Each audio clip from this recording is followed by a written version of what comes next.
விஜய் எடுக்கக்கூடிய ஓட்டுல இல்லாத கட்சியே இருக்காது. எல்லா கட்சி ஓட்டையும் அவர் எடுப்பார். ஒரே ஒரு கட்சி ஓட்டு எடுக்க மாட்டார்ன்னு நினைக்கிறேன். சமத்துவ மக்கள் கட்சி அதை கலைச்சிட்டாரு. அதனால.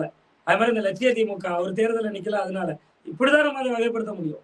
மற்றபடி அவர் எல்லா கட்சி ஓட்டையும் தான் எடுக்க போகிறார் விஜய். அதுதான் எடுக்கிறார் அப்படின்னா யாருக்கு அது லாபமா இருக்கு, யாருக்கு அது நஷ்டமா போகுது, இல்ல அது ஓவரால் அந்த ரிசல்ட் எப்படின்றது கணிக்க முடியுதா?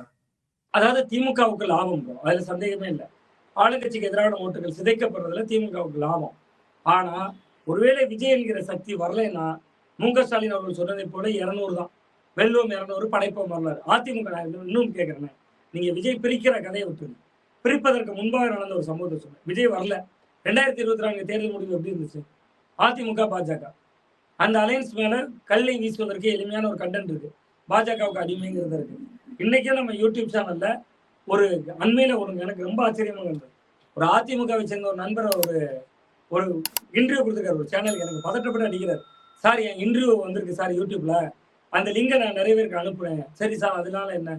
அந்த லிங்கில் போய் என் வீடியோவை பாருங்கன்னு கிளிக் பண்ணா ஸ்டாலின் தொடரட்டும் தமிழ்நாடு வெல்லட்டும்னு முதல்ல வருது சார்.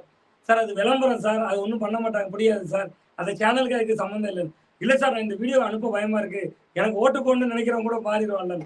அப்போ அந்த அளவுக்கு சோசியல் மீடியால டிஎம்கே ஸ்ட்ராங். நான் கம்பேர் டு அதிமுக சொல்றேன். நான் நாம் தமிழரையோ சீமானையோ இதையோ ஒப்பிடலை, விஜயோ ஒப்பிடலை. அப்போ நீங்க இன்னைக்கு விஜய்ங்கிற ஒரு ஃபோர்ஸ் இல்லைன்னா டிஎம்கேக்கு 200 நிச்சயம். Periyar Maniammai Institute of Science and Technology, Tanjavur. Civil engineering with specialization in GIS, remote sensing and more.